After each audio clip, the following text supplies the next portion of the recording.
Hey y'all, I hope you're well. Welcome to another episode of Healthcare Boulevard. This is a podcast where we shine more light on healthcare, and our goal here is to provide more options to people looking to choose healthcare as a career path, regardless of their background. My name is Senaka Pomo, and I am your host and creator here. I thank you for tuning in. I appreciate your support. Remember, you can tune in wherever you get your podcast. Without further ado, let's get into today's episode.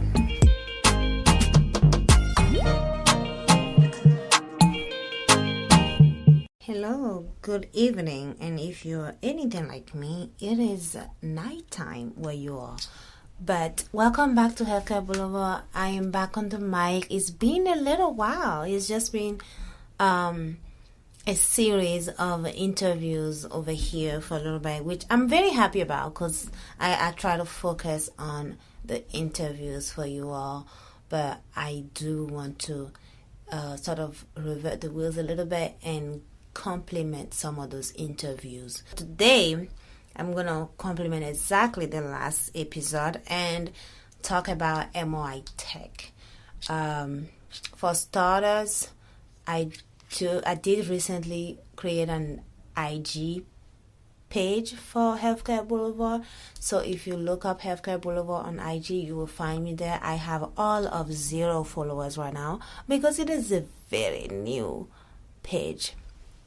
If you are a fan of the podcast, please go ahead and follow me there.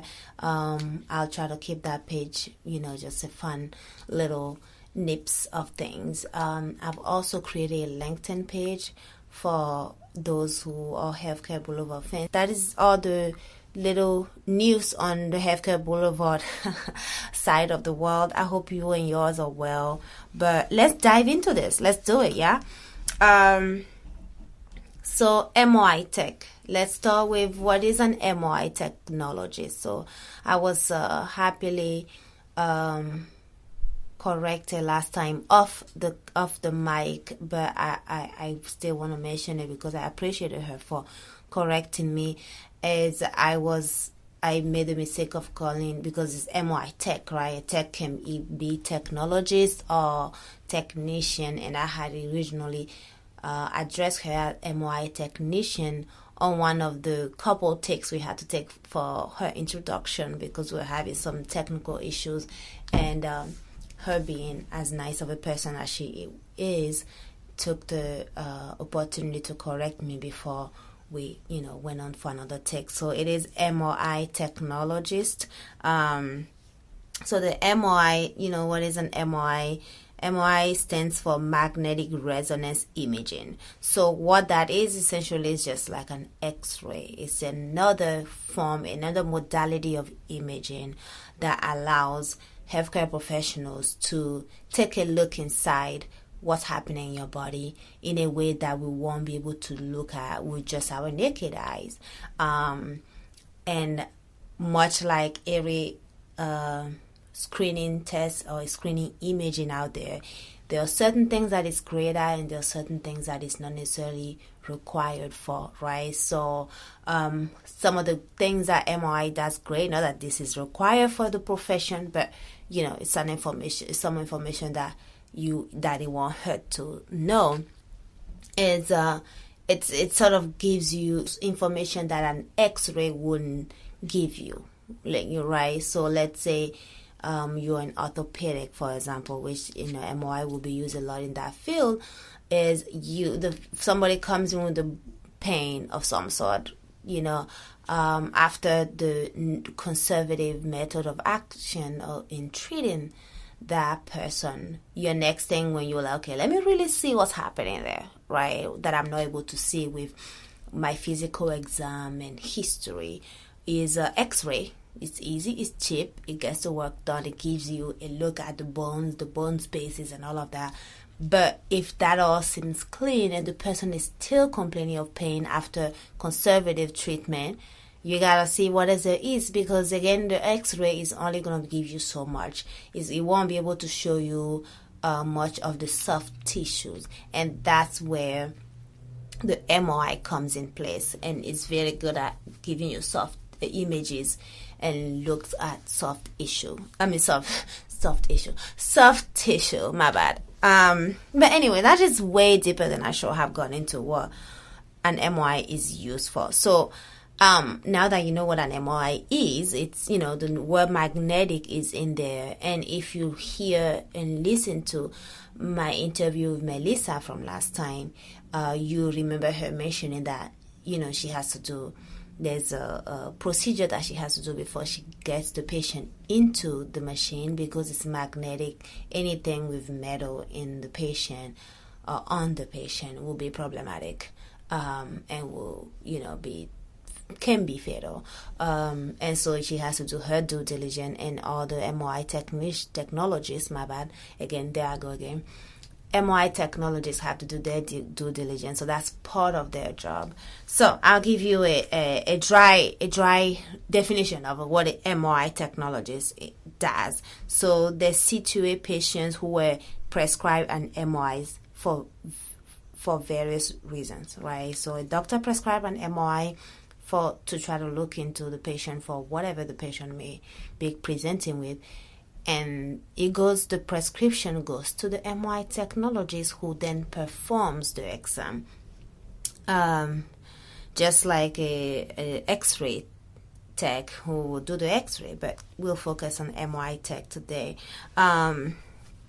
So that's enough said on what an MRI is and what the MRI technologists do. I think it's pretty straightforward. Let's dive into how to become an MRI technologist. And so this actually gave me a bit of a hard time compared to the other research I've done. And part of that is that there are different ways that to get to that title of MRI technologist, as she alluded it in our last episode where I interviewed Melissa. So I'll sort of highlight as much of the information as I can, but I will strongly, as I usually do for these things, suggest you, number one, take a look at the links that I will share in this episode. Number two, make sure you do a deeper dive into how to become an MRI technologist in your state, and based on the position of education you're coming from. Are you coming from high school? Do you already have an associate degree? Do you already have a bachelor's degree? Or you halfway into either one of those degrees? Do you have a hospital ready to sponsor you? So it's just make sure you do the research and take it from where you are. And if you have any question or need any guidance into that, regardless of what state you're in, I'm willing to do lend you some hand in that. But I will again recommend you reach out to somebody on LinkedIn. That's a great way to connect, who already hold that title in your state, and sort of pick their brain. As you can see, just listening to folks who've been in Healthcare Boulevard, people who in professions love to, at least many of us do, share some light on how to hold the title they now hold. So the gold standard to become an MRI tech is to hold a certification from the American Registry of Radiologic Technologists, and that's ARRT. But there are other ways to get into this title, but the minimum requirement is the minimum options is to either complete accredited certificate program from a community college or a hospital, and that may take a few months to a year, and it only requires a high school diploma or GED. Most MRI techs, however, much like Melissa, have an associate degree or a bachelor's, either BA or BS.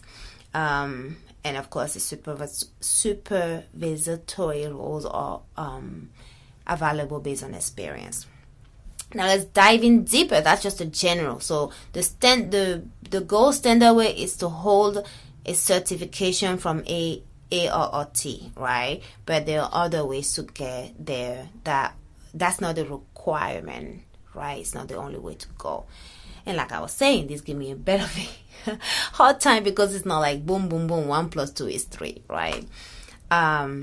Now, let's get into a little bit of a nitty-gritty steps of how to become an MRI Tech. So, you start with high school diploma or GED. Again, I'm going to put a parenthesis here, and I may mention this in nearly all of these episodes that I do, and forgive me if it becomes repetitive. It's just because I know not everybody listens to every episode, and on top of that, even if you do, I know things get forgotten or become forgotten. Things get forgotten. Anyways, I really want, if you are still in high school, I really want you to take the best advantage you can of whatever supplemental education or supplemental certification or licenses your high school may offer. And of course, that starts with knowing this information when you were freshman or sophomore and preparing for that. And that may be a lot to ask for it. When you start high school again, 14, 13-year-old. But again, if you happen to think about that when in your early teen years, you are ahead of the curve, okay? All right, back to it. Off my soapbox. So you start with a high school diploma, right? And then number 2 has a couple steps. You can complete an accredited MRI Tech education program, and that can be 1 to 4 years. Okay, things to look for when you're selecting a program that for MRI Tech, right? An MRI Tech program, make sure they are accredited by one of these 3 associations or organizations, as we say. Number 1 is a Joint Review Committee on Education and Radiologic Technology. That's a mouthful. And that's JRCERT. Okay. Number 2, make sure the program is either accredited by JRCERT, Junior Cert. I'm gonna stop.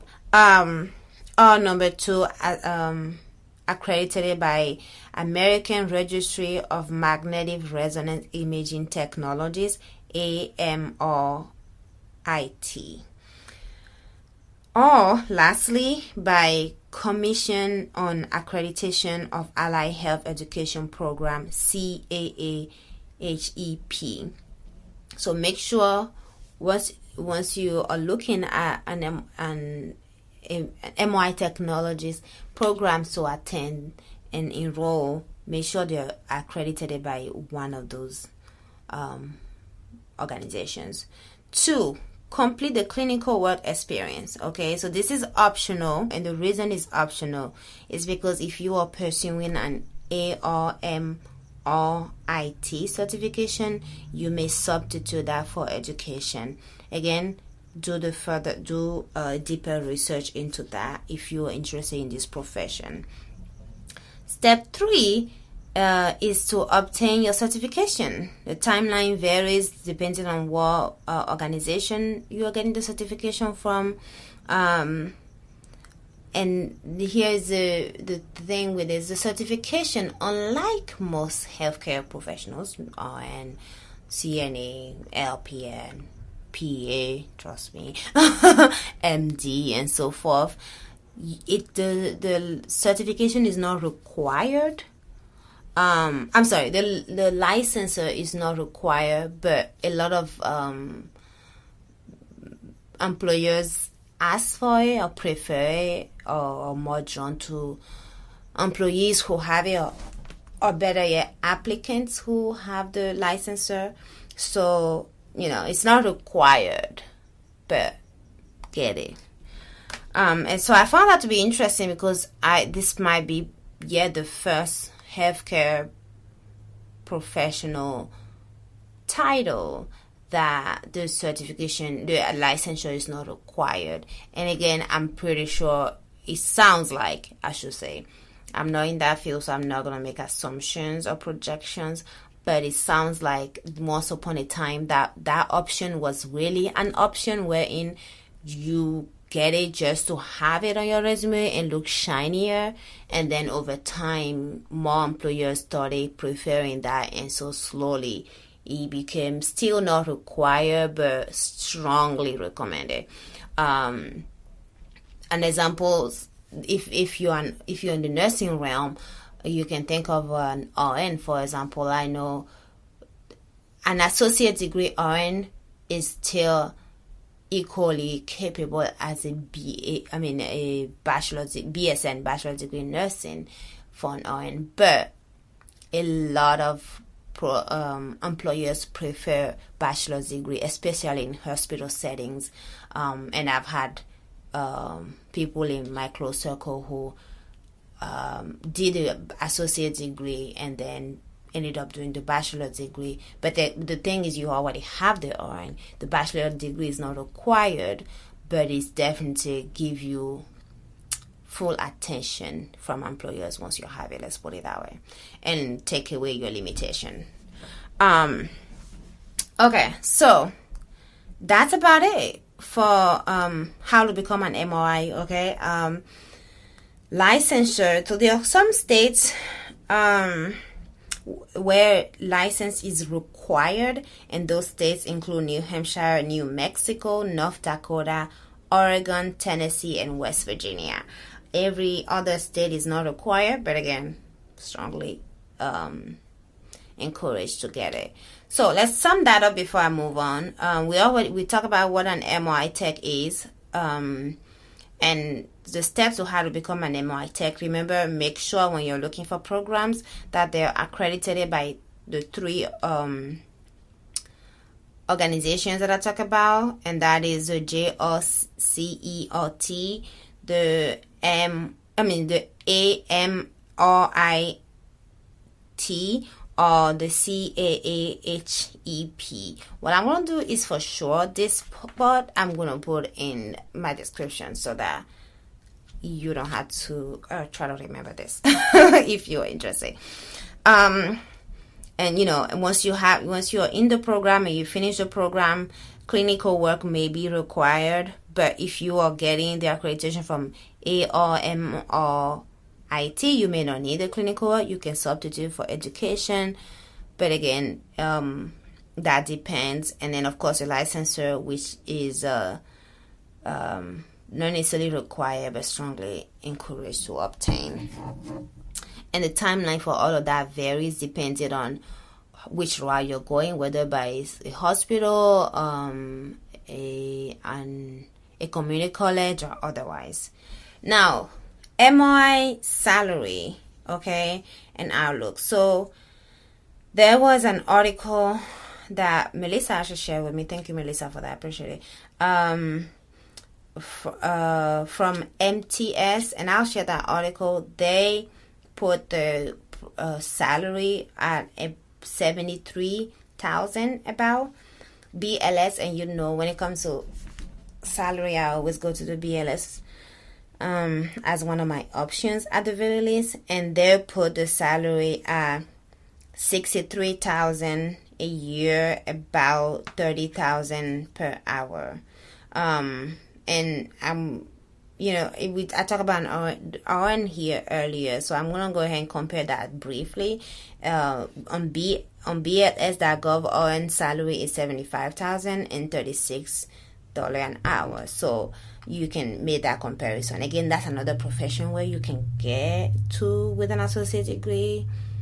It's definitely the hotshot profession when it comes to healthcare professionals. But so I it's in that realm, so I wanted to compare that. I hope that gave you sort of an idea.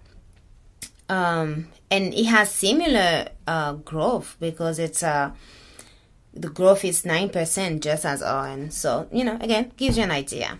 So last thing I want to talk about here is MRI Tech. So we mentioned on the interview last time, and I keep referring to that because that really is I will strongly recommend you listen to the last episode. That gave you a lot of information, because Melissa was great giving us that information, especially from her perspective, who is right on the field. But anyhow, she mentioned MRI Tech 1, MRI Tech 2, and MRI Tech 3 as like the scale of MRI Tech, or I guess hierarchy. Hierarchy might be a good way to put it.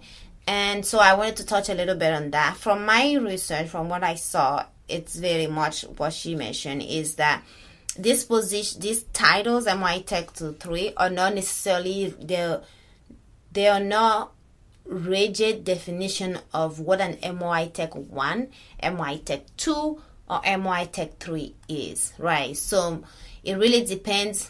The most factual thing I can say about it is that it depends on your experience. So clearly, when you are, a few months in, a year in, you are an MRI Tech 1. You are a year in. Having these very small professions wherein a year, less than a year is a scale for any level of experience, really, right? So a year in, a year or less, you're definitely an MRI Tech 1.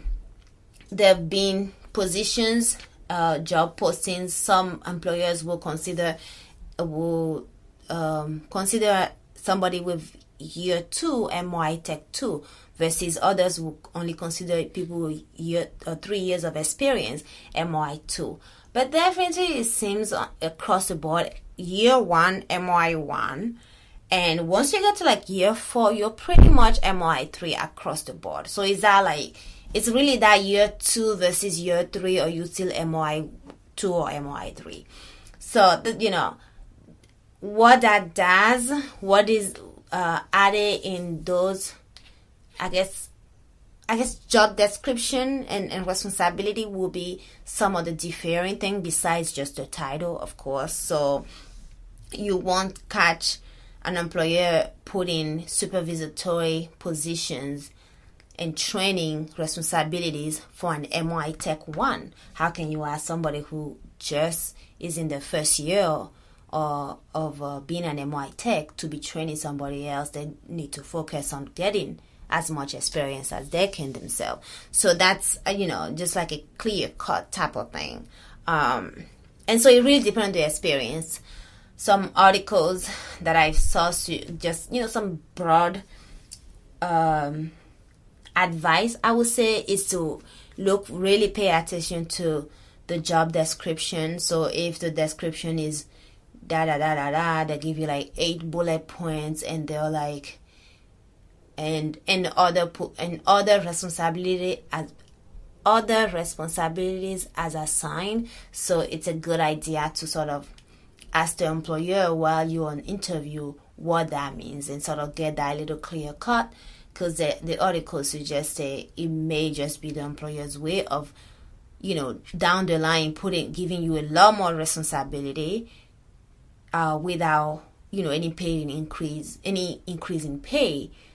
And their argument is, well, your initial job description had put everything, as assigned. So just general, and that can probably be applied to any profession. And as a good example, again, is that Melissa was, that I interviewed last week, last episode anyway, she's MRI Tech 2. Right, and this is her. She's been an MRI Tech for 2 years, so that sort of gives you, as I was saying, a gist of what the differentiating factors are. But I think that's more than enough to be said about that, and that is more than enough for this episode. Again, MRI Tech, I highly recommend this profession. I highly recommend any profession in healthcare professional in the healthcare field. But if this is something you're interested in, I was very intrigued and happy to expose this or shine some light on this profession, because it's something that I myself really is not in the forefront of my head, and in my original list of things to cover. And I know that list keeps growing because I keep learning about new professions, and I keep remembering new profession and add to that list. Another reason why I didn't really share that list explicitly with you. I don't think I did.